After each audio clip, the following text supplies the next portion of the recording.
Ladies and gentlemen, boys and girls, children of all ages, 2901 Production and 48 Media proudly presents to you another round of Ab-So-Lute. I'm Marlon Copeland. What's happening, this your man Eric? What's going on with you? Shit. Pastor Troy getting jumped by the internet. Oh, what'd he say wrong? Calling out Lil Nas X for what he wore to the Grammys. It may sound sad. I didn't even see the Grammys. I didn't either. Oh, okay. I didn't even know it was on. Like, I knew it was on. I just didn't feel like watching it. I'm less likely to watch award shows these days. I really just want to see the performances. Yeah. Like, who had a good performance, and that's really about it. I mean, Grammys, everybody wants the accolade at least once in their career. At the end of the day, who's really getting the vote on who gets the Grammy? I think Grammys should be voted on just like the president should be voted on. No, hell. I think so. You see like what we did.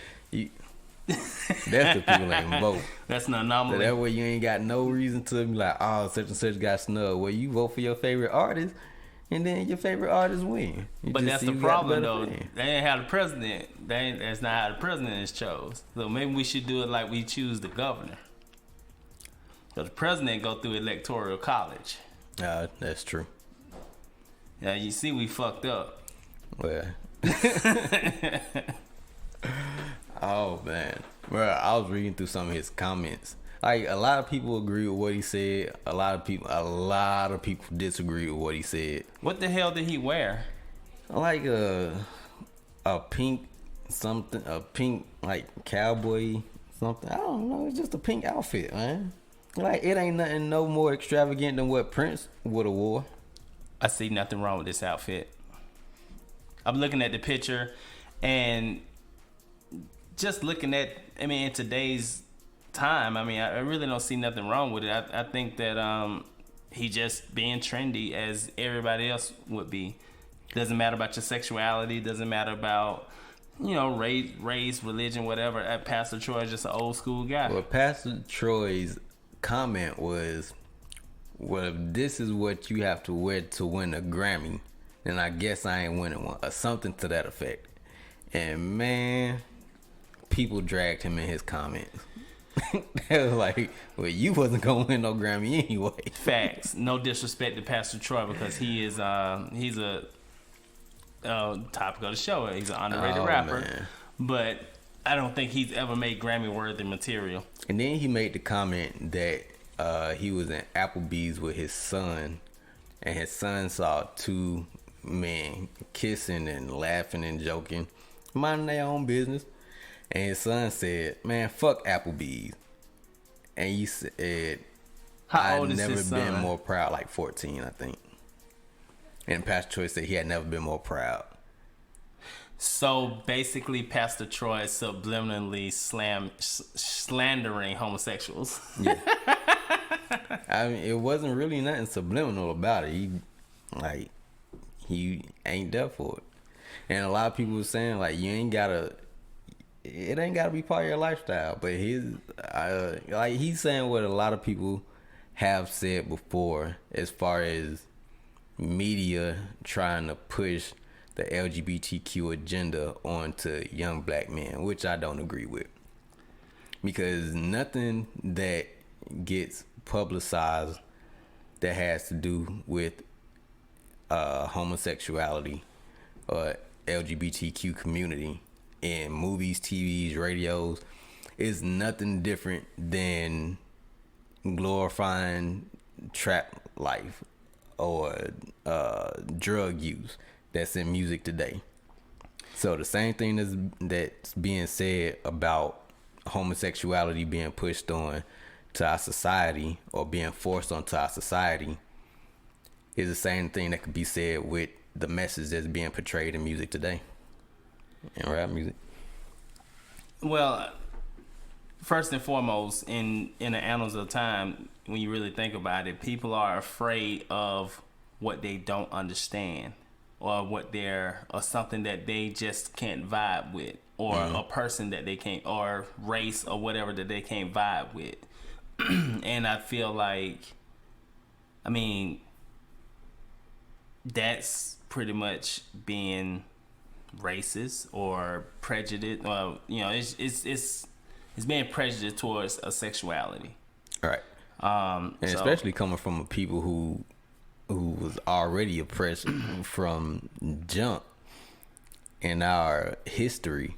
Like, we should be the last ones trying to tell somebody what they should or shouldn't do, or what should and shouldn't be accepted. You know what I mean? Especially when it comes to that. Well, like, you know, go ahead. I was just saying, like, if you don't like a certain thing, you don't have to associate yourself with it. Right. Like, you went out of your way to post this dude's picture on your social media and make a comment about him. Lil Nas X. Right. Okay. Like, why do you even care in the first place? It's like, are you that weak-minded to think that what you're being shown on TV is gonna influence you or your child? Does he have new music coming out? I have no idea. Because it just seems weird. Like, I have no idea. I mean, like, I respect Pastor Troy, but I don't understand why, who, what, when, where, why. I don't understand it at all. Yo, a funny story about Pastor Troy. I don't know if I ever told you this. I was in Old Shannon Mall way back in the day. So you know this is way back in the day. And there was this guy in the mall. He was selling CDs. And I was in a rush. I don't know what the hell I was in a rush for, but I was like trying to get it. And the guy stopped me. He's like, "Hey man, hey man, you want to check out this new Troy, man, new Pastor Troy?" And I was like, "Look, I don't really like Pastor Troy music like that."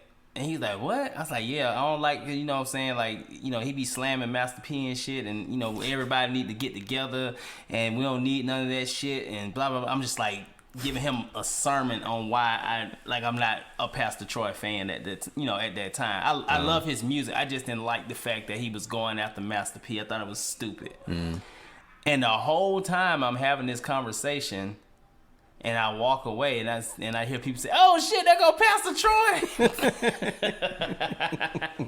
I was like, "Oh, I fucked up." Hey man, sometimes people need it. Yeah, I mean, but you know, like, he cool with P as far as I know now, but you know, it's. I don't even know if that whole thing then with the like the skits that he had on that No More Playing GA. I don't even know if that was as serious as people probably made it out to be. Like, back then, it was shocking to me, like, hear somebody do that type of shit on their album. Well, it was around that time when everything was happening with well, I think it was a little bit after Big and Pop. So I think, like, at that time frame, it was just not, you know how society can be, you know, when shit happens, it's like, back up, you know. And I mean, even then, even before Big and Tupac, man, I mean, I you know, anybody knows me know I'm pro Biggie, but I just never was into all that shit happening, like, you know, disagreements and shit. Like, it's too much money out there for everybody to be getting, to be, you know, disagreeing over some stupid shit. Right. Well, I mean, in Pac's case, I understand if he truthfully thought that he was set up by Big them, totally understand. But, you know, history shows that Biggie kept trying to reach out to this brother and trying to right whatever wrong that Pac thought he had. And I'm gonna tell you right now, if I done got a motherfucker shot up, I'm not gonna keep reaching out to you to try to to fix it. You know what I'm saying? Right. Like, so I mean, you know, neither here nor there. I just felt like the shit was crazy. I don't believe in all that. I don't believe in rap beef. Even if I was, you know, even if I was on a track, you know, doing music or whatever, and I said some shit, and it offended somebody, you know, like, I'll talk to that artist or I'll talk to that person or whatever to try to, you know, clear it up. Because I don't think all that shit is worth it. Yeah. In other music news, now that we've established that Pastor Troy pretty much is going to be catching hell on his social media on that post in particularly for a while. Because, you know, when you put that in the chat, I guess I came in on the wrong piece. I was like, what the fuck is he talking about? But I was busy, so I really didn't have a chance to say, like, what are you talking about? But then as I go down the feed, okay. Because, you said that this is the most savage one yet, which was, Yeah. It's not going to be repeated, but right. I was like, wow, they really took it there. Yeah. But it was funny because, like I said, yeah, a lot of people agreeing with him, but then the ones that was disagreeing with him was like, why are you mad in the first place? Oh, so you mad because you ain't getting no Grammys, you ain't putting out nothing relevant. Like, somebody said you can't be canceled because you don't have a career in the first place. I was like, damn. Yeah, that was man. letting him have it, man. I mean, I think that music is what to be a top artist, you have to be relatable more than anything. Mm-hmm. And I listened to Lil Nas X song with Billy Ray Cyrus. Mm-hmm. It's a very relatable song. You heard the Rodeo remix with Nas? I don't know if Nas' verse goes with the concept. Yeah, but I mean, it's listenable. But yeah, I mean, but I think Pastor Troy, I think his music has always kind of been regionally relatable. Like if you're from the South or from Atlanta or from Georgia or whatever the case may be, I think you're relatable. I don't think that his music is gonna touch like the world. Yeah, I guess. Like he go to France, they gonna be like, what the fuck is he talking about? Woo woo, PP, doo doo. I mean, because he did have that one single that Are We Cutting? That was dope. That was probably like his only commercial. I think that was his only sign. My favorite song is Vice Versa. I think that's my favorite Pastor Troy song. My favorite that is a very, very because it was deep. Song. To me, it was one deep. of my favorite songs is "Help Me, Rhonda," though. Like I still play this shit to this day. Yeah. More so for old girl verse. Okay. I ain't heard that in so long. Man, that should be having you hype as hell in the car. But shit, what else? You heard Eminem's new album yet? I've heard like 4 songs on there. I'm pleased so far. And somebody keeps saying he dissed Cardi B, and I was like, for what? I didn't hear it. I don't think I've heard that yet. If it's in there, I listened to the song that they were referencing. He said something about this bitch thinks her snatch is gold or some shit like that, and then he was like, I tossed that bitch with a capital B out the back of, I don't know, whatever rhyme scheme or wordplay he was using. And I was like, somebody, like, it's only 2 videos on YouTube, and it's like all the people that Eminem dissed in his new album, and then it listed in the title, and I was like, I never heard him diss Cardi B. Y'all reaching. And then somebody commented, he did diss Cardi B, like some other shit dude was saying. I couldn't really understand what he was trying, like I kind of understood what he was trying to say, but the typos got the best of it and fucked it all up. So I was like, I don't know what you're talking about. But you reaching too, because I don't hear no Cardi B diss. Yeah, I mean, I like the music that I've heard so far off the new album. I did have a conversation, and I don't know, like, I'm wondering. So we was talking about people who can drop surprise albums. Mm-hmm. And as much as I love Eminem, I was like, I don't know if he, like, because I don't even know what the numbers are. And at the time I was having the conversation, I was like, I don't know if Eminem can just boom, drop an album like Beyonce. He can. So, like, because his era that loves him is probably not going to stream as much as Beyonce's era would stream her stuff. Someone like us would stream or listen, So I was just like, so I was like kind of stuck. I mean, and that's not taken away from Eminem saying that he's not relevant or anything like that. To me, he's still the greatest rapper that's alive. Mm-hmm. But you know, he just comes from a little bit of an earlier era. So I was just like, you know. I don't know. Well, he definitely just broke a Billboard Top 200 record with his 10th number one album consecutively. So, people streaming. I'm wrong. So, broke a record recently. Yeah, that's respect right there, though. So, I mean, I was just like, the day it came out is when I had the conversation. So, I never looked at any numbers. And it wasn't that I was necessarily doubting him. I was just like, I didn't know, because it was just from an era standpoint. Like, you got people that are in their 40s and 50s, they just ain't with streaming. And motherfuckers like will drive for ages to go find a CD. I didn't stream it. I bought the album from iTunes. Cause I mean, the same thing that I did with Kamikaze when he dropped that one. I when he love dropped that Kamikaze. surprise album. Yeah. So let's see. You know, and you know, when you look at Beyonce, when, you know, even though Beyonce been out a million years, the difference between Beyonce and Eminem is Beyonce started as a child, so Beyonce's still in her 30s. Like, Eminem is probably like 48, 49 years old. So that's all I was just saying, that the eras are just different. Yeah, so it said he broke his tie with Kanye West, because him and Kanye West was tied apparently for the most number one albums. But I think this is Eminem's 10th consecutive number one album. Dope. So let's see, Jay-Z got 14, the Beatles have 19, Bruce Springsteen has 11, Barbra Streisand has 11, Elvis Presley has 10. We're gonna win this race. They are the only other musical icons to have crossed that threshold. Wow.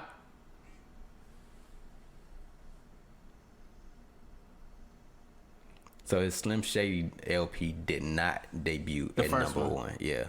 And Kanye West, The College Dropout, it peaked at number 2. So other than that, every other album that they dropped, number one, was a number one. Man, that Slim Shady LP, that first one, man. Oh man, one of my favorites. I still have the CD to this day. Yeah, I still got that tape. And guess where it's at? I have it in a case next to my brother. Your mix CD. Oh, boy, that thing sound horrible. I listened to like some of the songs off of it. The mixing was so bad, but I thought I was doing my thing back then. It's all good, man. Oh shit! But yeah, man, I still got the tape in one of my old art bags upstairs. I still got my signed Destiny's Child cassette when they first came out. That shit, it's somewhere. It's put up though. I know my little sister kept trying to steal it back in the day. Yeah. So I think my favorite song off the album so far though is I can't remember the title of it, but he's talking about relationships, and it's him and his chick. The chick is married. He's in a relationship. That's a good song. Man, yeah. I don't know why, but that hook gets you every time. I like that. I just have to keep replaying that shit. And what I also love about the songs that I have heard so far, I love the fact that he addresses, yeah, I'm an old man, but basically like I'm still fucking good. Yeah. That's because I know I heard it wasn't an interview, but on Hot 97, Ebro, I think Ebro made a statement on his Twitter that Eminem has to work. Like Eminem approaches, well, I'm paraphrasing. He said Eminem approaches rap the way black people have to approach life every day. Like he has to work 5 times as hard to try to be 5 times as good, and still gets less respect than because of his color. And like I said, I'm paraphrasing, but what he was saying is, as long as Eminem has been in rap, people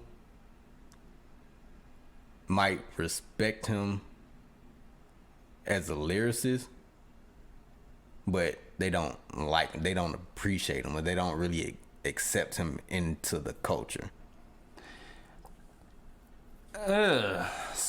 I don't. Okay. I'm not saying that I disagree, but I don't 100% agree. I think that the problem has always been with Eminem is that his contemporaries or the people that are rappers, no matter what ilk or level you're on, I think that's always been the problem. Like, you have people that, just starting out or just doing open mics. They say, I'm better than Eminem. Y'all just like him because he's a white boy. But the fans don't see that. And to me, I think that if you are a true hip hop artist, you would not say that. You would know that what you're saying is asinine. I hear Lord Jamar say that all the time, that the only reason Eminem is who he is because he's white. Right. And I mean, who has the same voice inflection and kind of raps similar to Eminem? Who is that? Jordan Lucas. And he's fucking awesome. Yeah. He's also He's very underrated. I was gonna say underrated, but a lot of people who hear Jordan Lucas likes Jordan Lucas, but he doesn't have the accolades that most rappers of his caliber would have. Jordan Lucas he's like the kid that's just too smart in class. And just because he's so smart in class that people, they look at him and they just like, don't nobody want to be around him. You know what I'm saying? Yeah. Like, that's how he comes off. And that's how Eminem is. It can't be the color of his skin. Because I'm telling you, if Jordan Lucas and Eminem just wanted to fool the world, because their voices sound so much alike. I don't know. I could tell them apart. I can too, but if Jordan Lucas wanted to just trick everybody and just like kind of just twinge his voice just a little bit and do just freestyle on a instrumental or something, they'll be like, oh, there go Eminem ass again. It's just cause he white, blah, blah, blah. And then he'd be like, surprise, bitch. Oh, it's Jordan Lucas. I don't know. Bro, because I've heard a lot of Jordan Lucas songs, and he has a very distinctive way of rapping. No, he does. I'm saying, but I'm saying not his rap style. I'm saying his voice when he does rap. Like, his vocal sounds like Eminem. Almost. Nice. He sounds like a deeper voice. His voice is deeper, but he sounds like him. Like if Eminem was trying to be sexy or some shit. I don't know. I don't know. Like, I just don't think that it's fair to say. I think it's unfair that the African American hip hop artists slander Eminem for his success. Eminem could be the color of green baby shit and would be the best rapper alive. He could be an alien and be the best rapper alive. It don't matter what the fuck he is.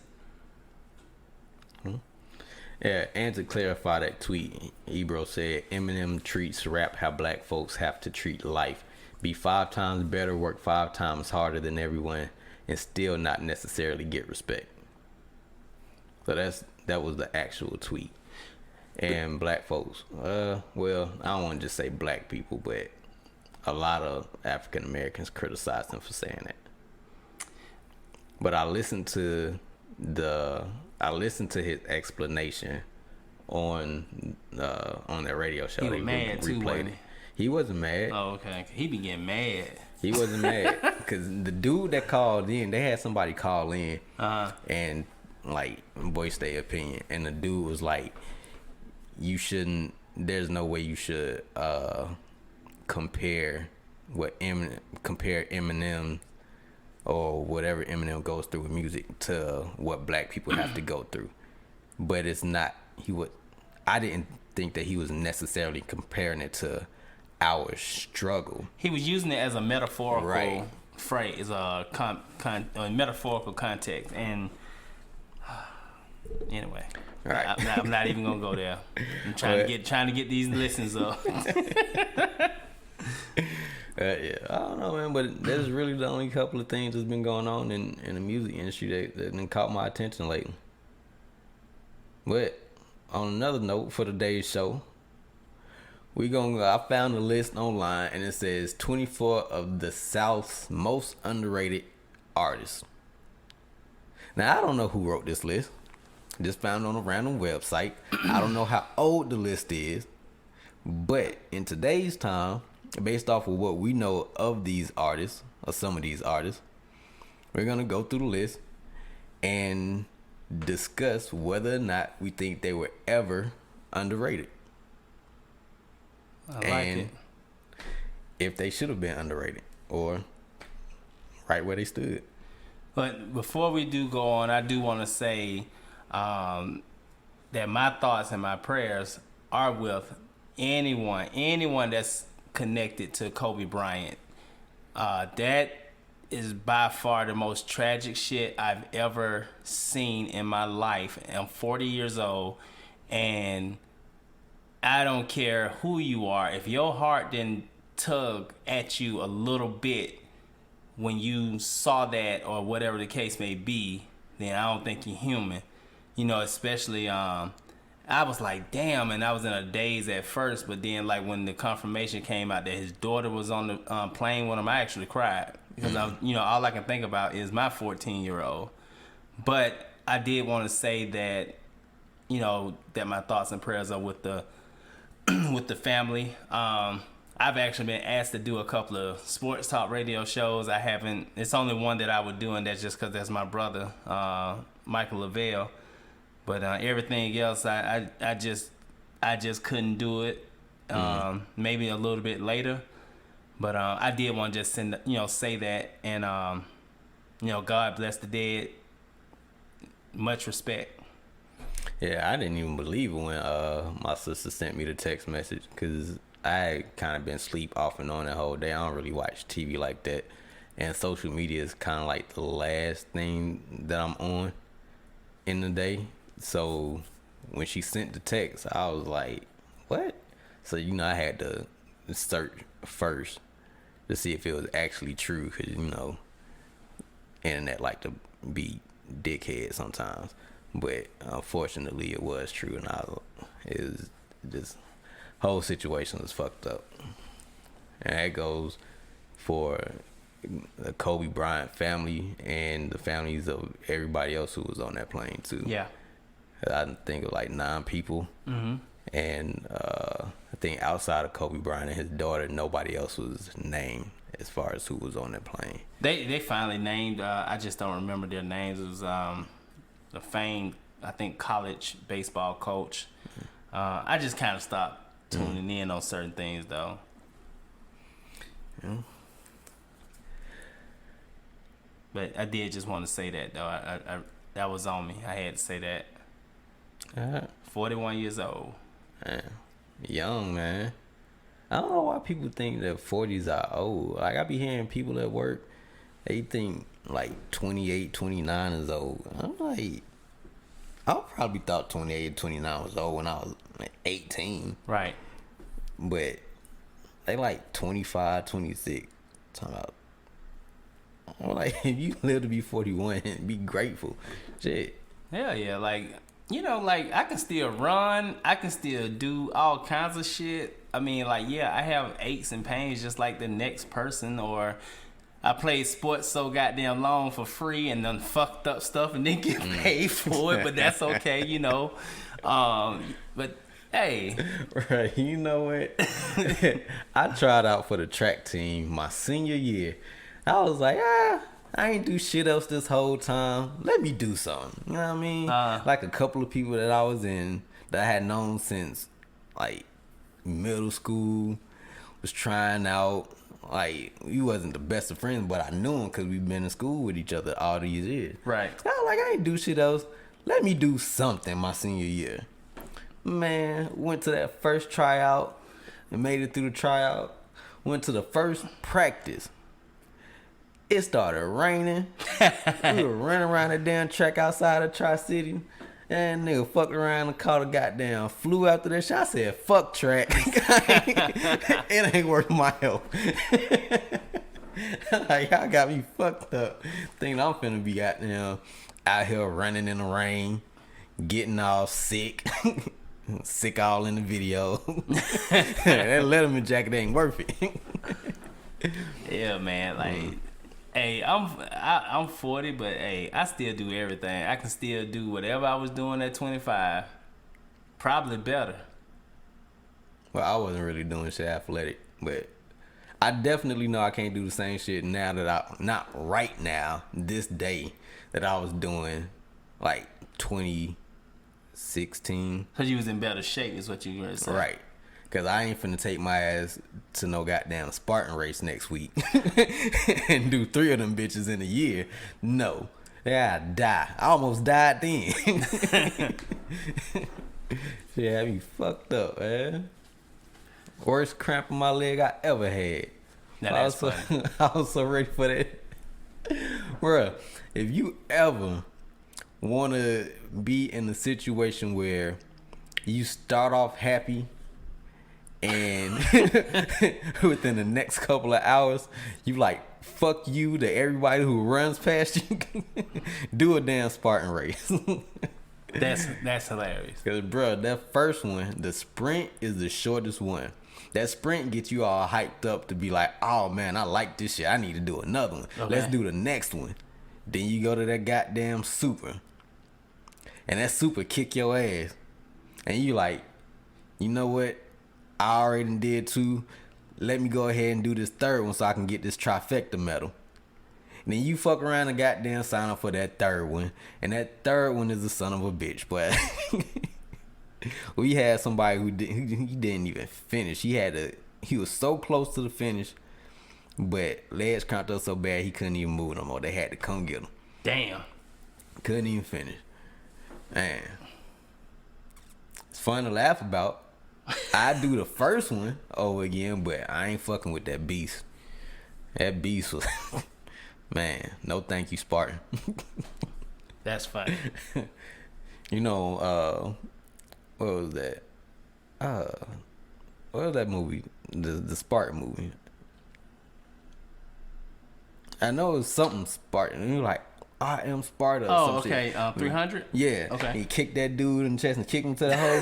That's how you feel. I bet that motherfucker still falling. You feel like that nigga that been kicked in the chest into that hole.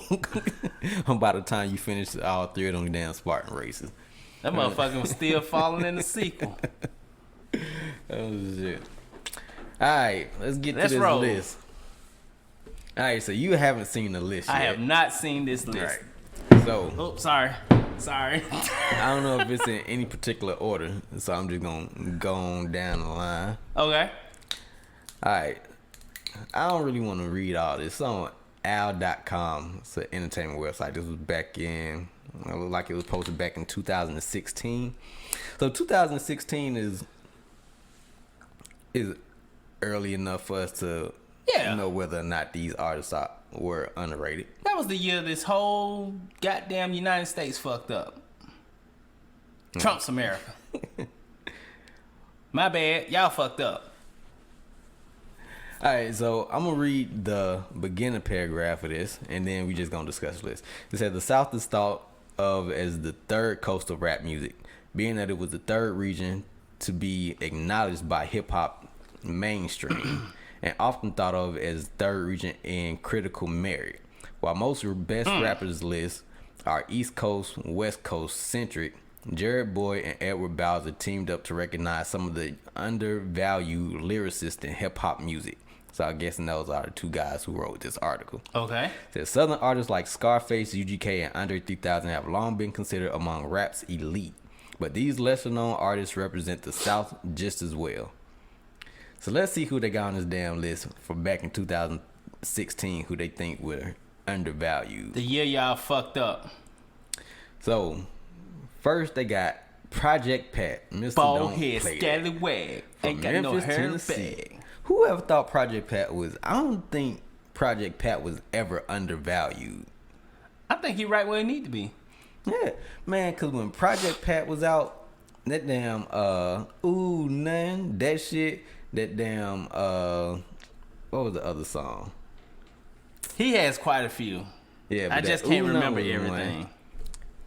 What song he was like, that Chicken Head? Chicken. Mm-hmm. Bruh, that shit was played heavily. I think Project Pat is respected. I think he was respected then. I think he just didn't have a long career. I think he wound up getting in trouble, if I'm not mistaken. I think he went to prison, and it was because of his lyrics, if I'm not mistaken. But I think he's right where he needs to be. I don't think he's underrated. I don't think he's overrated. I think that he's recognized in the South as one of the most interesting lyricists. Yeah, because he definitely had a style all his own. So, yeah. Really, if you think about it, Project Pat's style is just a sped up version of the Migos. I mean, the Migos is a sped up version of Project Pat's style. If you speed up his cadence, sound just the same. Never thought about that. Yeah, true. So for anybody who listening, if you've never heard of Project Pat, you can check out, go to YouTube, stream Mr. Don't Play That. I know you probably heard Chicken Head somewhere. Or Ooh, Nothing. Girl, you need some gum. Bro, like some dum-dum. See? Think about it. Yeah. You think about how he rap, think about how they rap. Nah, that's true. All right, next up on their list, they got Cadillactica, Big Crit. Very underrated to me. I can definitely say Big Crit was underrated. If Big Crit was not underrated, he would have never made Mount Olympus. And Mount Olympus was one monstrous track before he had to redo it because he couldn't get the sample cleared. Because I did not like the beat to the album version. Man, I will say this. My dream has always been to see B.O.B. and Big Crit do an album together. I don't know. When B.O.B. came out, I was like, man, there's nobody like this dude. And the more and more he released music, the more and more he kind of became like everybody else. Well, I mean, that's because that's just the nature of the industry. If you're trying to, okay, look at, now I know, well, let's finish talking about Big Crit. Well, yeah, I definitely agree that Big Crit was undervalued and underrated. Yes. I'm pretty sure he's still underrated to this day. To this day! To this day! So, definitely check out Cadillactica and any of his earlier stuff. All of his earlier stuff, honestly. But that Cadillactica, he did have some good ass songs on that album. I mean, but he's just a good ass artist in general. I remember when he did a song with somebody, and this was the first time where I recognized that the producer was like being named as the artist on songs, because he did a song with, I think it was a song with T.I., but T.I. was rapping, but it was like Big Crit featuring T.I., T.I. featuring Big Crit, and I was like, Big Crit didn't rap not one time on this song. I was like, and I thought I was missing something, right? But he was the producer. So then I was like, it wasn't until DJ Khaled, and I was like, oh, okay, that's what was going on. Gotcha. You know, the first time I noticed that, honestly, which was, you're gonna be like, why? Like, really? Mm-hmm. The first time I ever noticed that was when Marvin Gaye, not Marvin Gaye, I'm sorry. Damn, what is his name? Quincy Jones. Mm-hmm. One of my all-time favorite Quincy Jones Jones albums is Q's Juke Joint, and I was like, everything was like Quincy Jones featuring this person, that person. It's like he only talked like in one song, like so. But yeah, that's when I noticed that producers would do that from time to time. Okay, yeah, it's abused by Khaled, but yeah, it's I love DJ Khaled though. I do. And who else does it? DJ Khaled, like, popularized it. I've seen Pharrell do that before. Pharrell? Well, not Pharrell, the Neptunes. Not like this though. Not like Khaled. I've seen the Neptunes do that where there's matter of fact, they have a song with it's like Jay-Z featuring the Neptunes, and they don't even rap on it. Whether they play the I don't know. It happens. Yeah, but I didn't see like the Neptunes put out an album where the album was just their production and their writing and then full of all other artists. Yeah, the first person I ever seen do that was Quincy Jones for me, because I was like, shit, I was going up to Shannon Mall buying. I probably was rushing to go buy Quincy Jones CD when I told Pastor Troy fuck his CD. Well, Q with love, nigga, get out my face. All right, hey Marley, you remember when you told Pastor Troy to fuck his CD? Man, I ain't never tell Pastor Troy to fuck his CD. Yeah, I remember telling Pastor Troy to fuck his CD. Oh shit! But now, Hitmaker is following in those footsteps. Yep. Which Polo the Don has done it. A whole album? Oh, you mean like whole? I thought you were just saying songs. Okay, no. Nah, I'm talking about a whole album. Cause I know. So I don't know if I don't think his album is out yet, but Hitmaker is working on an album. I'm pretty sure it's gonna be like the same way DJ Khaled did.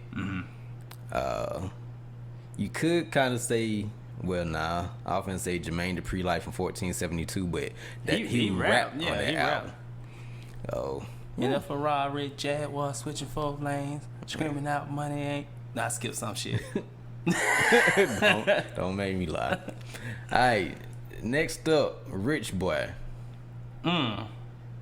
Mobile, Alabama. It says since his 2006 anthem "Throw Some D's," this Alabama rapper has been a tad quiet on the national stage. Whatever happened to Rich Boy? When he fell off stage, he been falling like that dude on 300. I don't know what happened to Rich Boy, but I thought he was on his way. I don't know. I mean, because other than Throw Some D's, I couldn't really tell you any other Rich Boy songs. Now, it's saying down below that he got a song called Ghetto Rich. It was a remix that he had with Nas on it. Another track called Thank the Lord, and another track called Wide Open were his most familiar records. I think I've heard Ghetto Rich before and just Throw Some D's on it. But to me, I'm going to say with all due respect, because he made it to levels we never made it to, but I'm going to say I think he's a little overrated. Because he came out with that one song, Throw Some D's, on the production that went behind him, the money that went behind him. I just thought this guy was going to come in, and I really thought that I said, damn, T.I. had someone that can challenge him for the King of the South.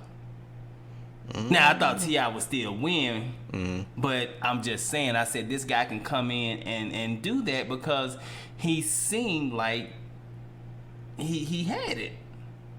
That's just my personal opinion. I don't know. I'm only familiar with him through that Throw Some D's. Now, he probably has some other commercial hits that I would know if I heard them, but the only thing that comes to mind is Throw Some D's. But that's what I'm saying. That one song, like, that's the thing, man. You get behind one song and you package it right and you promote it right, you can make a person look like a star, like a mega star, because he really did come out. I mean, he had Polo the Don, and I was just like, oh yeah, this guy, if he can keep this up, he can challenge. He can challenge for a spot. But you know what I think? Back then, everybody signed to these major labels. Right. You get signed to a major label, and then out of nowhere, the person who brought you on probably gets fired, or they quit and go somewhere else, and now you stuck on the label that don't know what to do with you, or probably don't even want you. Right. So the only person that was riding for you is no longer there. Right. So now you just blowing in the wind. Do you think that was his case and scenario?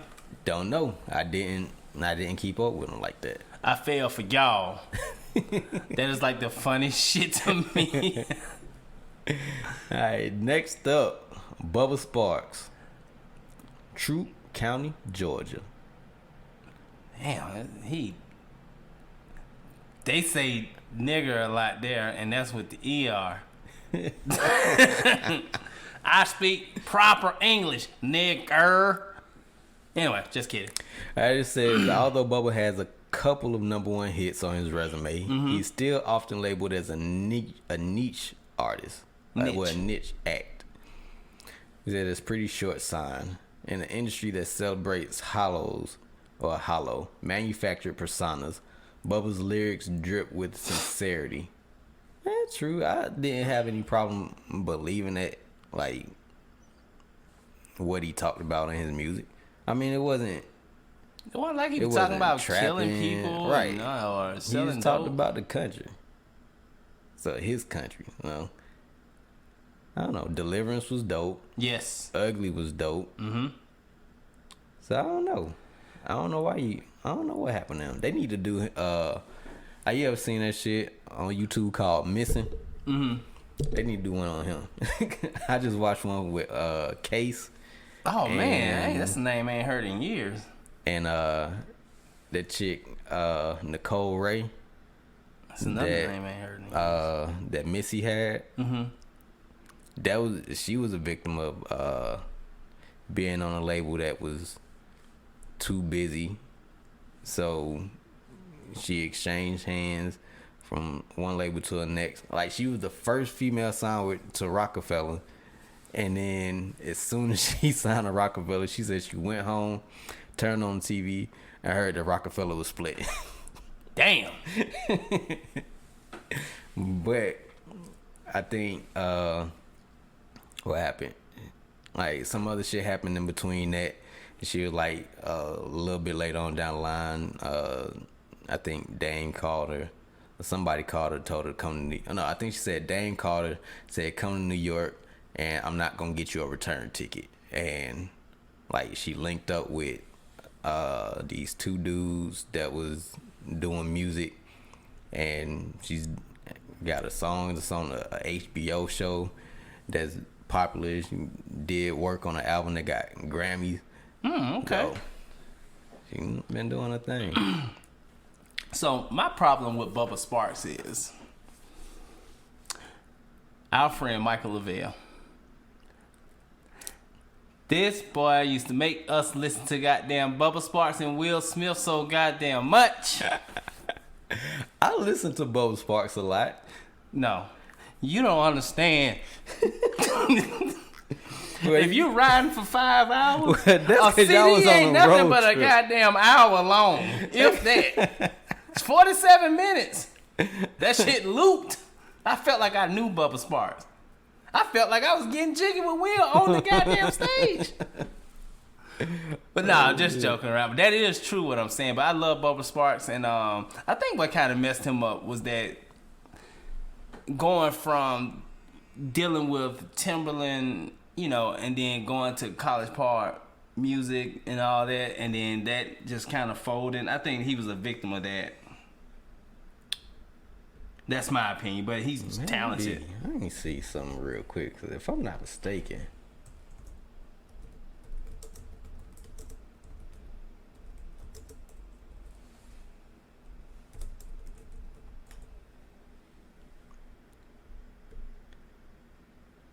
what was it?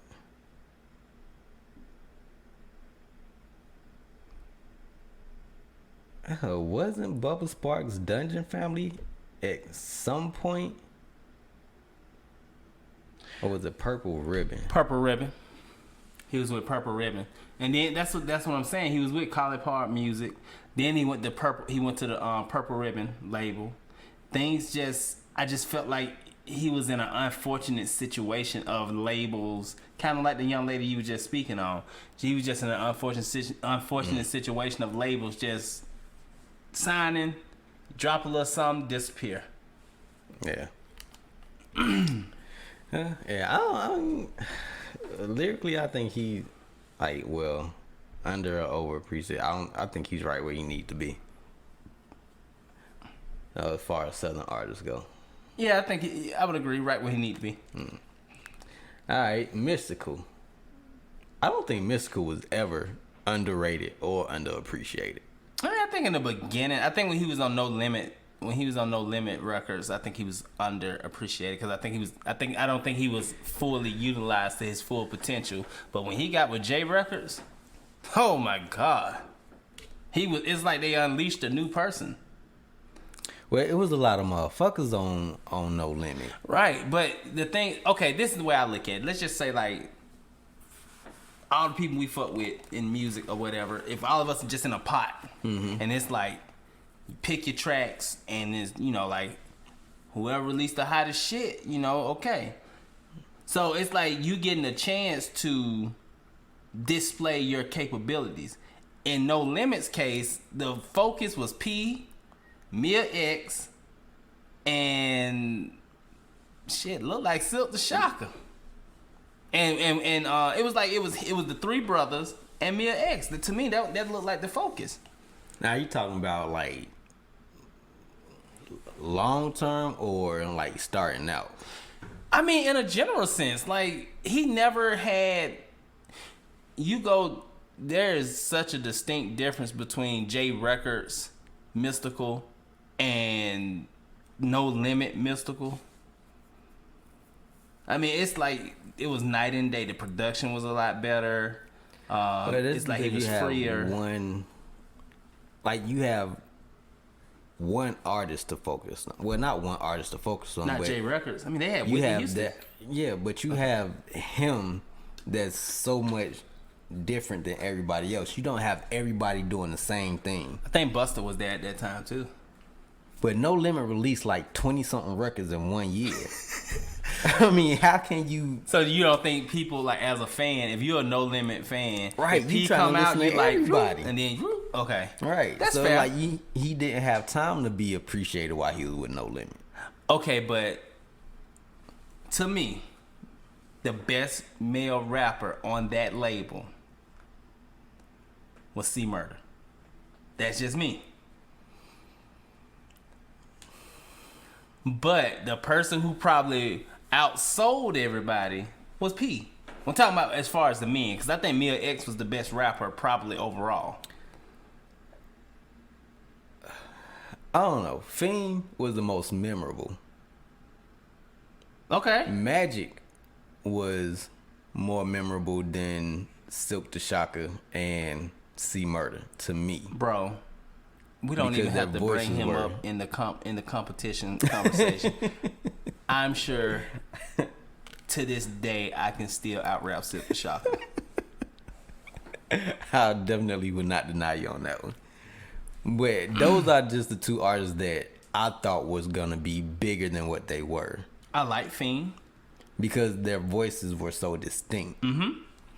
But whose voice is more distinct than Mystical's? I mean, no, Mystical Fiend is definitely distinctive. Mm-hmm. I don't know about Magic. Fiend to me was definitely. I mean, you hear his voice, it's like, oh shit, that's him. Mm-hmm. But it to me, and I'm not, and this ain't no disrespect to Master P because we don't know the inner workings of No Limit, but it's kind of like, remember that book that you had and we was reading? It was like, don't sign to a label where the artist is the biggest person on the label. Mm-hmm. Cause it's like it was like P was that guy on that label as far as record sales and notoriety. Like he was like one of the owners and the artist also. Yeah, like, but I'm just saying from my standpoint, as far as the males go, C Murder had the nice flow. He had the cadence. He the shit he talked about, just it was real to me. Too real. Well, yeah, yeah.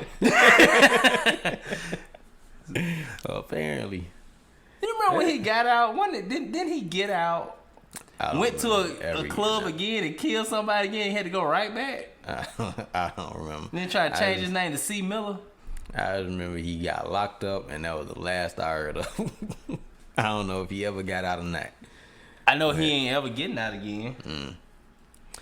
But yeah, I mean, I don't. Well, when Mystical left No Limit and did his solo thing, I don't think he was underrated. That's what I'm saying. When J Records, like I'm saying, I thought that he became a big time star when he was on J Records.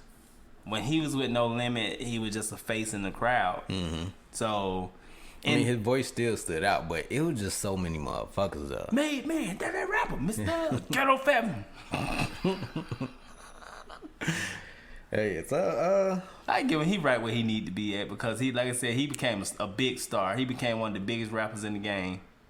Now, as far as today, I think he's underrated. Cause his style still can be very relevant. Man, I think he could be on the track with somebody and still kill that shit. Agreed.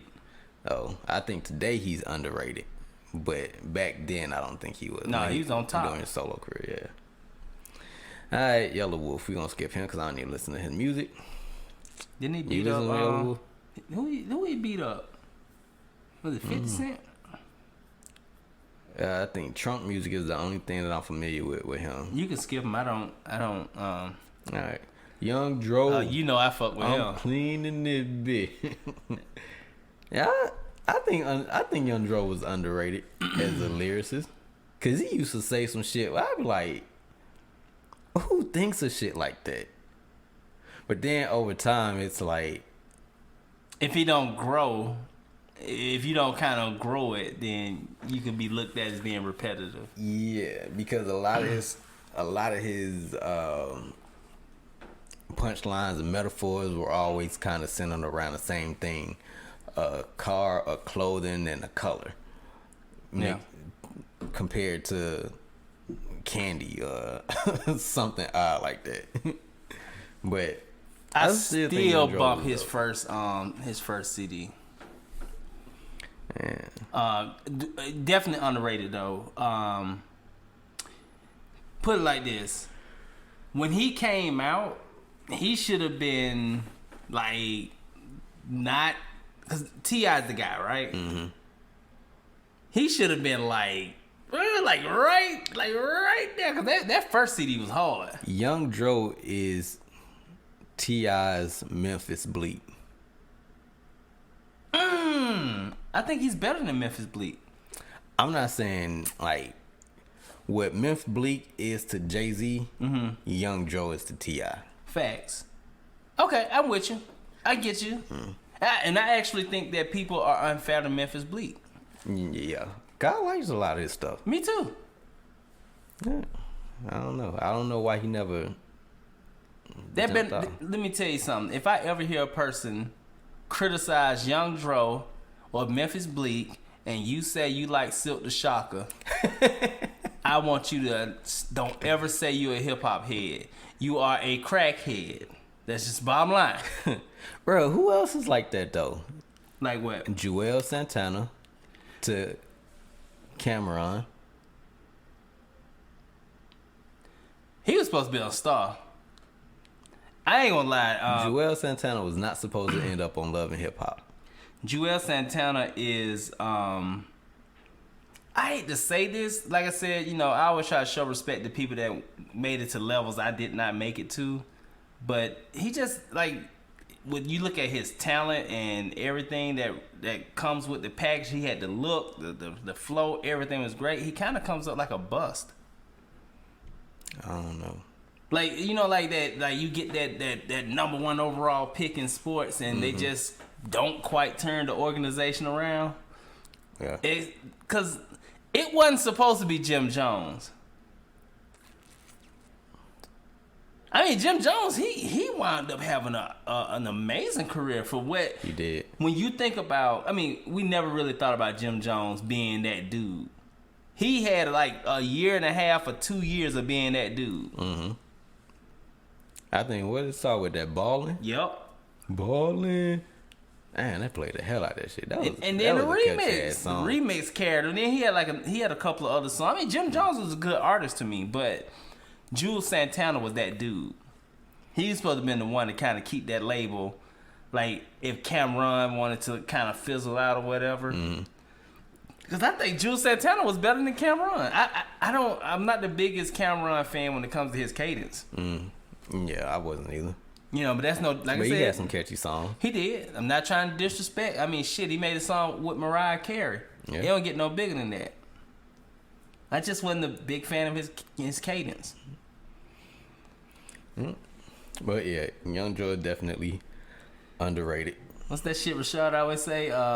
Something chanana, doggy style on the hamper. Alright, Killer Mike.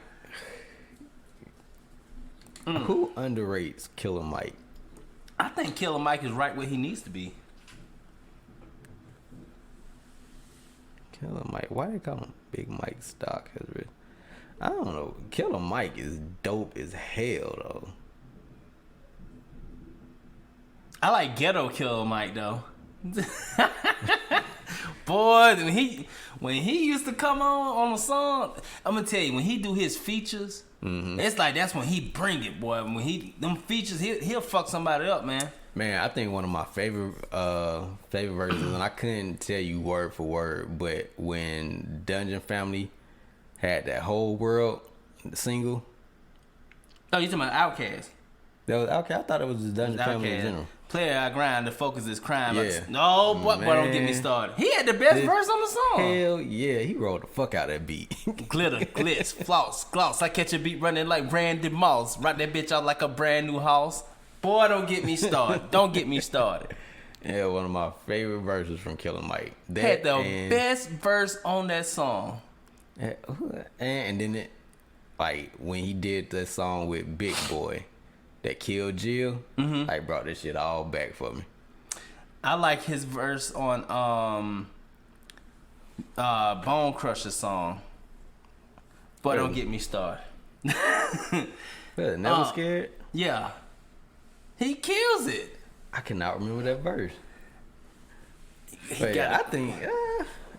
Well, personally, I don't think Killer Mike was ever underrated. Me but either. I can see how he could be. Well, I mean, I think it's like rich boy syndrome, right? If you got the right package, if you're packaged correctly, you can be a big star. I want to take one song and right packaging. Right.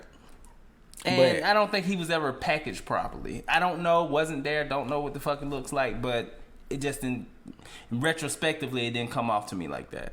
He fucking shit up now with Run the Jewels, though. Okay. So, I think Mike put me on to that when he got with, when that collective formed. Cause I was like, Run the Jewels, who the fuck is that? And then he said Killer Mike. I was like, okay, I'll check it out. I'm a big Killer Mike fan. Yeah. But I think he's right where he needs to be. Will he ever be up there with even though he had the best verse on that song, will he ever be up there with Dre, Big Boy? He might be underrated lyrically, but he is definitely not underrated politically. Cause that man be out there in them streets. I would say this though, like he's very strong in his conviction, and I love that about him. But every blue moon, he be wrong as shit. Yeah, sometimes he say some shit that I can't 100% agree with. But you respect him because he's strong in his conviction. Right. Like I can respectfully disagree with someone as long as they don't sound like a jackass. Right. And as long as it's something that is respectful to disagree about. Correct. Because a lot of people can try to use that argument for white supremacy, and ain't nobody fucking with that shit. Right. Well, it's they strong in their convictions. Fuck them and their convictions. I didn't ask to come here. They used to, man, like when you was young and you hear people like tell, like older white people tell other black people, like you would hear like little racial shit, like go back where you came from was real popular to say for some reason. Like, go back where you came from. European? You ain't from the motherfucker either. Hey, go back where you came from, nigga. I was born in the hospital right up the street. Where the fuck you want me to go? Like, it don't even make sense. Oh, shit. I was born right there. I live next to Miss Sarah May. All right, so who is this next dude? Say, Starlito, post-traumatic stress. I'm not familiar with him. I am not either. J&H.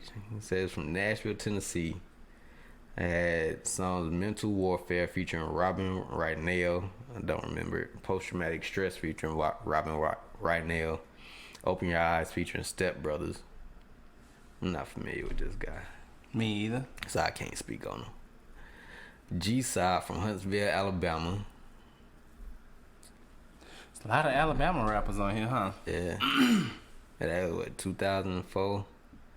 Had a song called Relaxing and Cinematic. Yeah. Can't speak on them. I'm not familiar. I can't speak on him either. Tila. Memphis, Tennessee. I always thought he was from Chicago. I did too. Could have fooled me. I said, in the crowded underground rap market that is Memphis, Tila's touch of class approach never quite allowed him to stand out among the pack. Hardly ever seen without a tailored suit, he's easygoing, subtle, and slick in his approach. He's enjoyed a moderate hit via Show Nuff with label mates and fellow Memphians 8 Ball and MJG in 1996, and a stint alongside Scarface that spawned 1998 Players Posse cut Sex Faces. I do not remember him being with Show Nuff. I would have to go back and listen, but so I can't really say if he was underrated or not. Well, I gotta say he must be underrated if we thought he was from Chicago. Right. I definitely thought he was from Chicago. I did, cause I could have sworn I heard him on a lot of stuff with Twister and Twister Do or Die. Yeah. So yeah, that's probably where the connection came from for me anyway. So, all right, Zero, Houston, Texas. I'm familiar with the name. You are? Did he have beef with Lil Flip? Somebody? He had beef with somebody. Man, I had beef with Lil Flip. Nah, I'm just joking. And Zero is practically rap royalty in Texas, but his name gets more and more obscure the further north you travel. Mixing soulful, stirring lyrics with an impressive singing voice, Zero has long been seen as the successor to Scarface's Southern Throne. That hasn't happened yet, but don't tell him that. But don't tell him that in Texas, Zero is their king. Driving Me Wild, Top Notch, and From the South are the songs that he's most known for. I have to go back and listen because the name is familiar, but his name is probably just like a lot of those songs that you hear on the radio where you hear it, you're like, damn, that's a dope ass song, and then you try to remember who sings it, and then you realize you never found out who sang it. In the words of the late great Bernie Mac, I don't know NATO. I don't talk about nobody I don't know. Oh, I don't know him. I'm not gonna lie. I've never heard of him. You no heard disrespect though. You said you just started recently. I don't know. I've heard it on the radio once. There's a song called Roxanne by Arizona something. Dude's name is Arizona Vargas or Vargas. Something starts with a V. Mm-hmm. But the song Roxanne, the shit is catchy as fuck.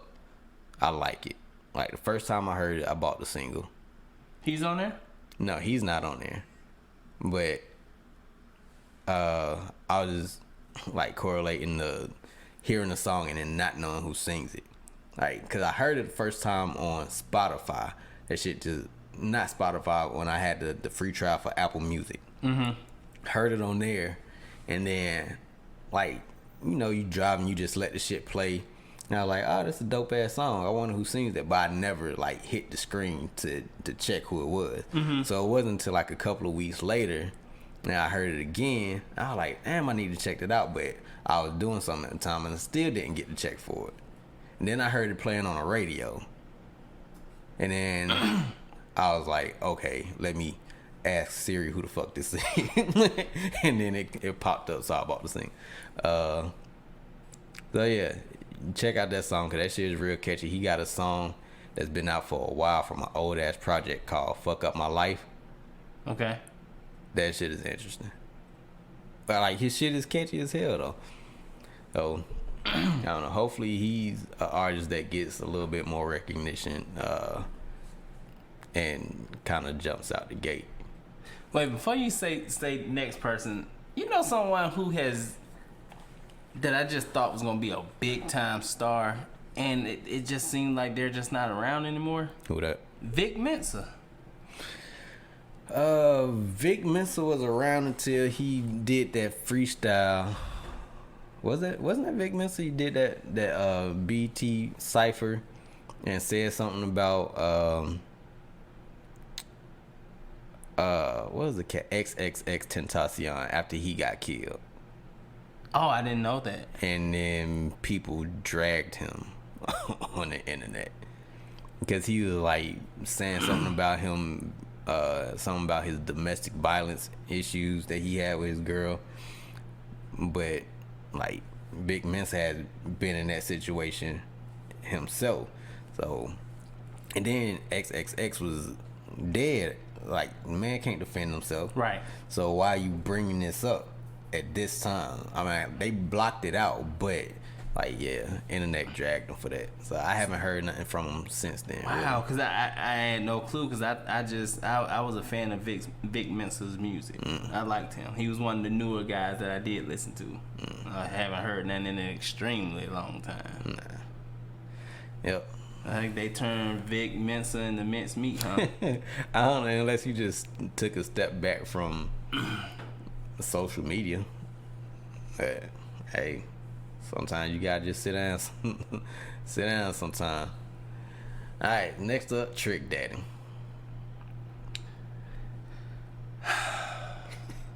Was he underrated? I don't think he was ever like in talks of like the best, lyrically the best. He told good stories. He made good songs. Like, he wasn't a storyteller like who? He was more on the level of like 8 Ball and MJG type of songs. Like the commercial success. He wasn't lyrical, but he wasn't quite a ABC rapper either. Right. I mean, I think that Trick Dad is very respectful.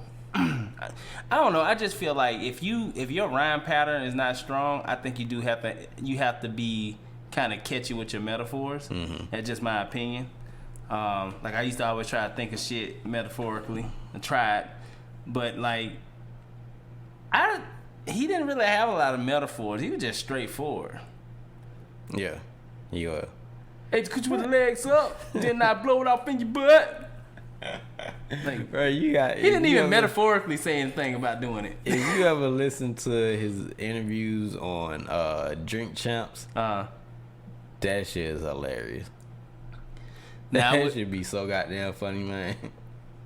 He does have the best skits ever. I do not remember any of his skits. One of my favorites is when that girl, the old lady, told the young girl, "Your pussy like wet dough, won't sell nowhere." Damn. You don't remember that? And then when the dude, he was on the phone with him, he kept talking. That might have been ludicrous. When the dude kept talking, like, "Damn, nigga, I said bye." Now that I think that was ludicrous. But yeah, Trick Daddy had some really good skits. He had some great commercial songs. And I would always respect him as a Southern artist.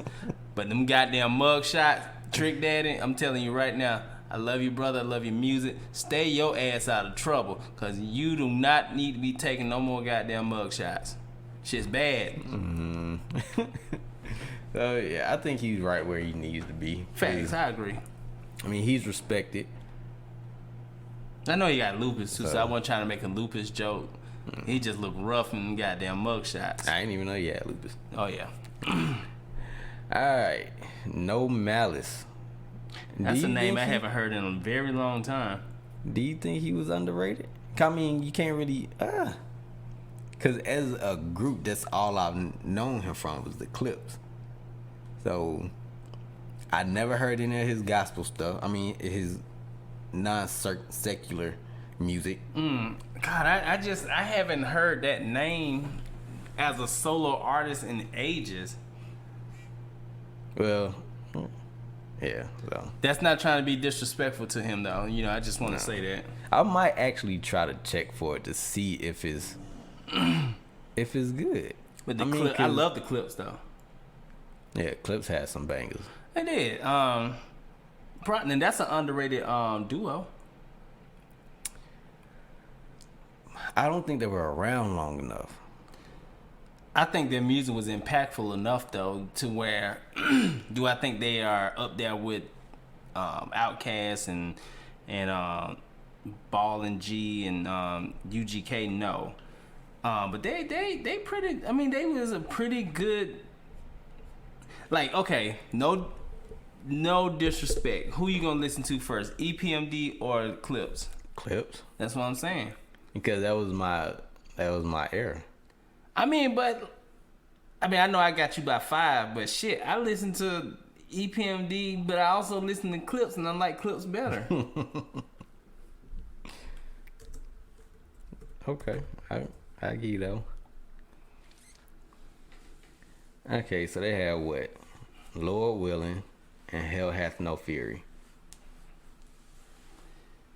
I just think lyrically they were underrated. I think they were both really good. I mean, obviously, goddamn, I just drew a blank. What's his name? He stands out. Who, Pusha T? Pusha T stands out. You know. I thought they was twins when I first saw them though. Nah, just two niggas that look. Nah, I'm just playing. Nah, they not. Are they related? I don't even think they're related. They brothers. Are they? Yeah. Malice is No Malice is the oldest. Oh yeah, they look just alike. I apologize. Yeah, I never knew that they were related. Yeah, I always thought they were twins. Cause when that man, what song was that? That What Happened to That Boy? When that video was out, I was like, who the fuck is rapping? Which one of you niggas is which? Getting mad at the video. Like, didn't your verse just end? How the fuck you grow braids that fast? But yeah, I don't know. I would have liked to see where they would be now if they had stayed a duo all through like the good music era. Like, man, I mean, not to, like, I haven't listened to No Malice, so I can't say we're missing out on good music because he could be making good music now, and right, we just don't know it because we haven't checked for it. But I think we've missed some good Clips music. They were great together, man. I mean, last thing I had heard, he was a solo artist. He was a solo artist, solo gospel artist, and that's why I knew he had went solo, but I just hadn't heard anything. And I think that him and Pusha T had issues with each other or something like that. I'm not sure. I don't remember them having issues with each other. But at the same time, they was a great duo. I love them.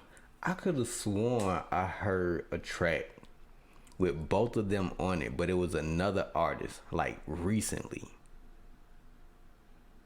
Hey, if they got a new single, or something newer out where they're together, I definitely want that's it. Jesus is King on Kanye album. Okay, I gotta check that out. I was finna say, I know I heard both of them on the same song, but you know Kanye is on his non-secular or. It's hard to call it like gospel album. Like I have not heard that album yet. Is it good? I like some of the songs on there, but I was like, it's just more. spiritual, then like you can't really call it gospel, but not in my opinion. It's just I don't know. I like some of the songs on there. Hey, yeah, I knew I wasn't tripping. Hey, yeah. All right, let's see who else they got on here. We're almost done. Is that who I think it is? Yep. Pastor the Disaster. Pastor Troy. We already talked about him at the beginning, so I don't think it's no need to. Yeah, I don't mind skipping him. Yeah. Devin the Dude, Gotta Be Me. Now, when Devin the Dude came out, he had that song What a Job. Was the first time I ever heard him. Now, I know he was probably out for a while before I ever heard that song. But outside of that, I'd never checked for anything else that he did. Hey, there go your guy. So I never heard of Devin the dude. I'm pretty sure you've heard something that he was on. It says it's easy to underestimate Devin, whose laid-back delivery is often overshadowed by more boisterous colleagues. But when it comes to storytelling, Devin's entrancing tales are downright Shakespearean. He makes it an art form. Devin's been an underground fixture for years and has cultivated a rabid cult following. Yet he's never hooked mainstream listeners. All right, so yeah, but track he got, What a Job. I think that was the one song that I heard that made me like, damn, who is this dude? And I gotta keep up with him. And I thought he was gonna be more mainstream than he was, and he never was. You almost had his name right. Almost. But yeah, I gotta see what I gotta search to see what he's actually doing nowadays. All right, next up. Fiend. Definitely underrated. But I think he was underrated. But he had a thumb down on him too. Like we were just talking about with Mystical. See Fiend. Yeah. So we no disrespect to Master P. Not saying you was holding him down. Trying to be respectful here. Yeah. So we already talked about Fiend too. So and I don't really think it's a need to go over that because we discussed why everybody that was with No Limit was probably underrated. It was just too many of them motherfuckers at one time. It was like Wu-Tang Clan times 10. All them motherfucking albums at one time. Well, not one time, but I think the only person who never released the album was Mercedes. Her shit was coming soon forever. But every time you bought that No Limit CD, you go right to the back and see all those coming soon. Her shit be the first one. And everybody like, I don't know what she talking about on the album, but I'm going to get it. I'm damn sure buy that album. If it's not just for the cover, I'm going to buy it. Tell you one thing, No Limit had the best artwork ever. They had, like, they marketing was ridiculous. Ridiculous. Like, it was hard to miss the No Limit era. All right, next up, they got Isaiah Rashad. Now, I think Rashad might have mentioned this dude to us a while back, but shit, he look like Rashad. Nah. Well, he's just black. I can't see his face. Nah. Sorry, Rashad. I'm not saying it like in that way. You got a nice Cadillac though, Rashad.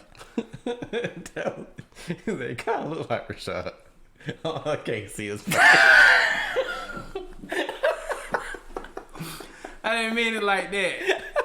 He just like shaped like Rashad when he was younger. Like, so if you just blurred, like if you just were walking by the computer over my shoulder or some shit and saw that, you'd be like, yeah, when Rashad had a Cadillac. What, you wouldn't? They got one name in common.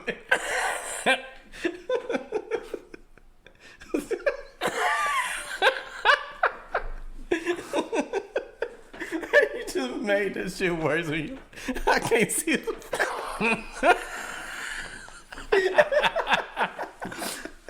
I ain't mean it like that.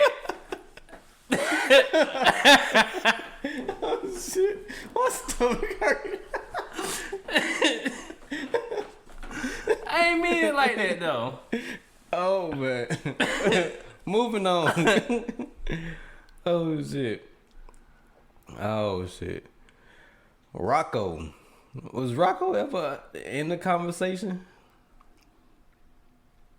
Didn't he have beef with what's the other dude that I always got him confused with?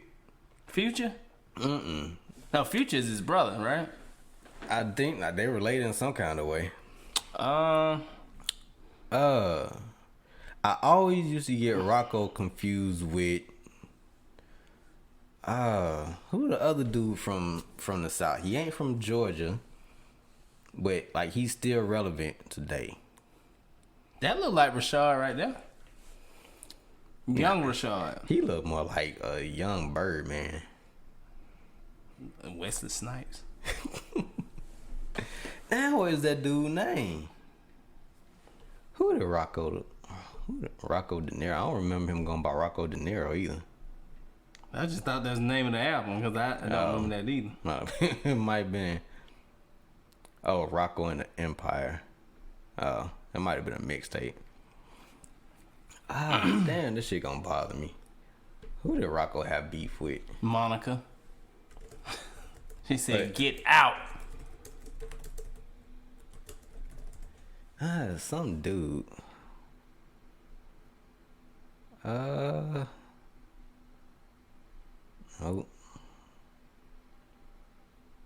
So Rocco and Future had beef. I thought they had beef before, but they're related. You know families fight.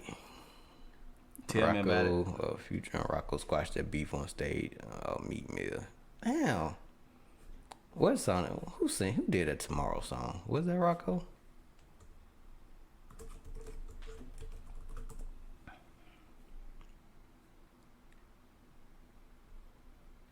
What is this?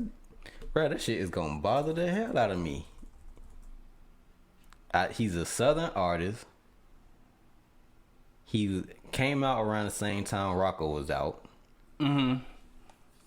He's done songs with T.I. The other guy. I cannot remember that dude's name to save my life. You sure it wasn't Future? It's not Future. He's short, stocky.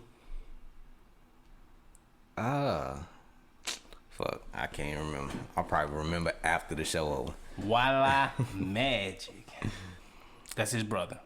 Alright, well, I never really, I listened to Rocco when it was on the radio, but I never looked into anything else he did outside of that. So I can't really speak on whether he was underrated or not. The Green Sea, never heard of them. When was CeeLo ever underrated? I don't know. I don't know. Well, I don't know who. I don't know. CeeLo is by far one of the most creative and innovative hip hop artists to ever live. Jared Boyd, I don't know where you got your info from, but CeeLo was never underrated. I mean, like, just take music out of the equation. This nigga was on The Voice. They're not just gonna pick an underrated random person to be on The Voice.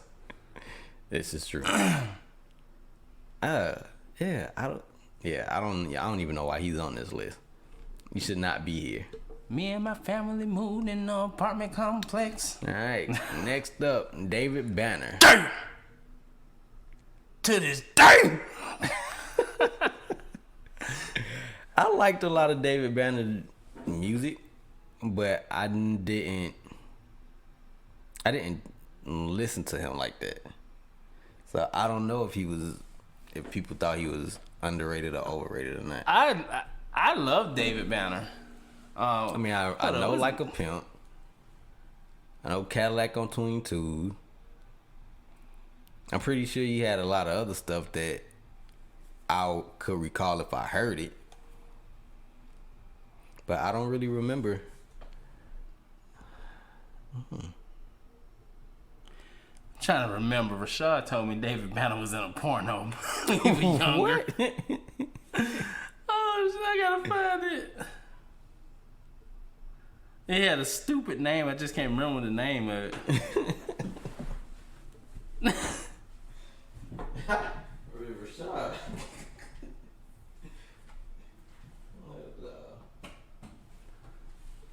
Let's see. I have got to find it. Y'all gonna earn that title for useless hip hop information.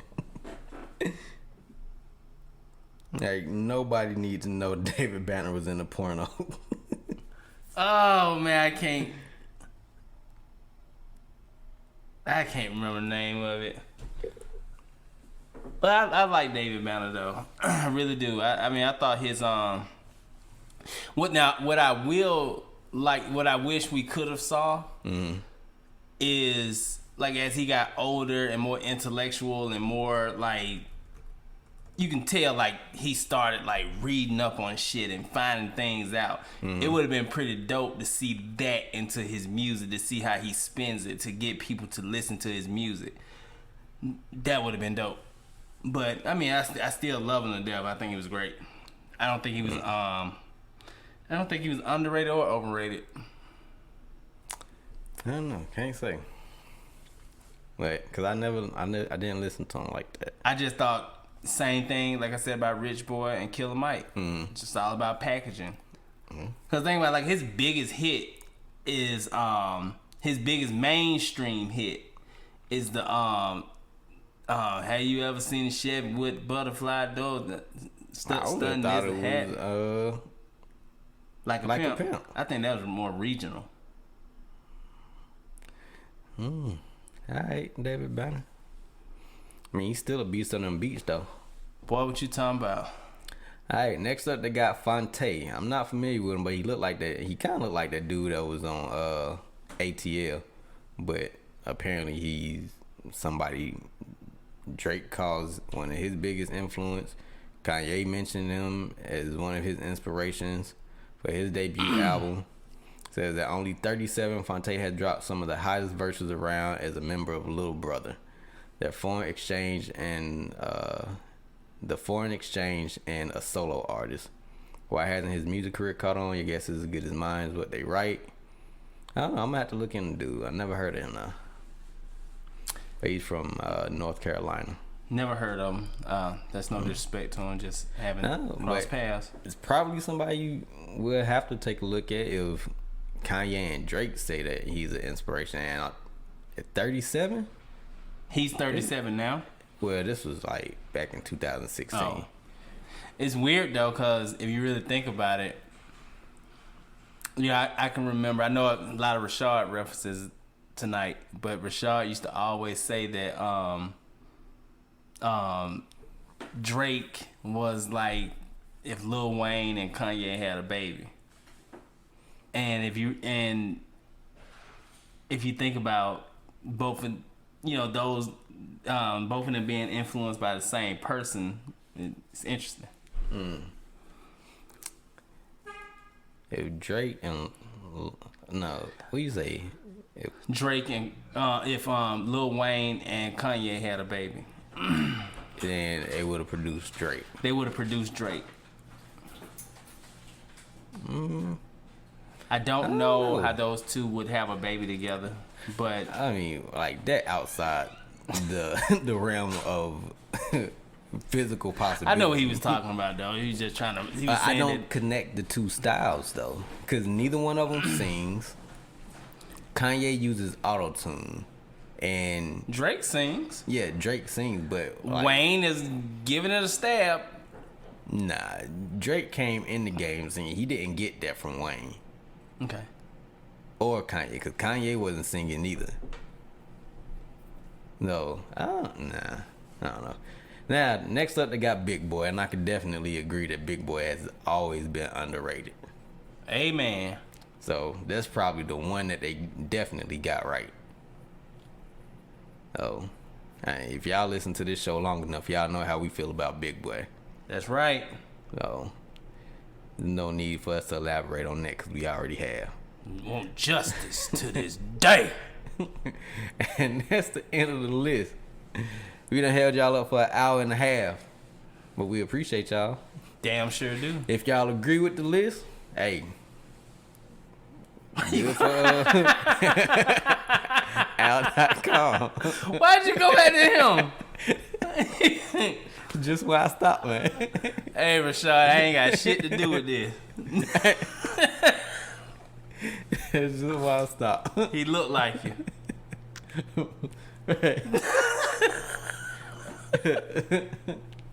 As I was saying. Hey, if y'all don't agree with the list, y'all can go to al.com and hit up Edward Bauer and Eddie Bauer. Jared Boyd, the two people who wrote this back in 2016, which is probably irrelevant today. And we just like to see what people manifest through their creation and throw online, since everybody has an opinion these days. And if everybody didn't have an opinion, then you wouldn't be listening to us. Another round of Ab-So-Lute. So we appreciate y'all for checking us out. Second episode of the year. Should have been a third, but time restraints and schedule conflicts. So I'm glad we was able to link up and get this done today. Next month we got CEO Chosen One, Studio Attic Entertainment, coming down to Georgia, so we'll have him on another round of Ab-So-Lute. So make sure y'all keep checking back for that. We also gonna get his interview done for my Ab-So-Lute grind, so be on the lookout for that. Yep. Marlon, you been working on your stand-up jokes, man? I actually have. I got everything. I think I got it done. All right, man. I'm ready. I'm ready to hit. Ready to hit. I'm telling you, I claim you long as you good. If they start booing and throwing eggs, I'm gonna slide to the back of the room. Eggs? Nah, they don't take tomatoes, nah. no? I don't know. Ain't no telling what he's doing these I comedy would clubs. catch one and throw that shit right the fuck back. Oh man, but yeah, man, I'm excited to see what you got, man. Hear what you got. Art imitates life. So, and I don't know when, but as soon as we get Marlon up on that comedy stage, if it all goes well, I'm praying that it do. So you get him out of that current situation he in. And man ain't gotta work for nobody else but itself. Oh. Yeah, so make sure y'all check in next week for another round of Ab-So-Lute. We record on Wednesdays, but 9 times out of 10 we post on Fridays. And if all goes well, Friday is the earliest. If all goes bad, you might get this shit Monday. But we gonna try and do better with that this year and get everything back up and running on Fridays, cause you ain't got no work on the weekends, so y'all can listen to us. No, ain't nobody gonna be listening Sunday, Super Bowl Sunday, right? Correct. So yeah, you know y'all niggas ain't gonna be listening Sunday. So we'll try to have this out at least. I'm gonna try to get it out tomorrow. Cause I gotta work tonight. Gotcha. So I'll try to get it out tomorrow, so we'll have a couple of days to get it going before people get consumed by football, beer, and nachos, and yelling at their TV because their team ain't winning. My team ain't even playing, so I don't care who wins. Used to that. Right. There's a dude at work that said he rooting for the Falcons and the Saints this year. I look like, what? That's an oxymoron, you Right. son of a bitch. Like, how you gonna? Yeah, I don't know. I keep my distance from him. Yeah, make sure you check us out on Podbean, which is where our podcast is hosted, and you can find our links to every other site where our podcast is redistributed, with the links for Spotify and your Apple Podcast and your iHeartRadio or radio.com, Pandora, all the good shit, man.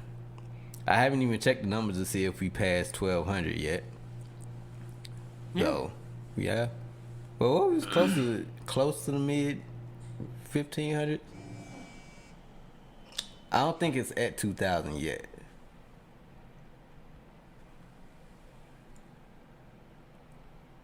Okay. Yeah. 1.7K. Hey, so we climbing. appreciate everybody. Yeah. I need to go in there and check out what country's been listening to. Cause our overseas listeners be checking in too. So we definitely appreciate y'all. That's right.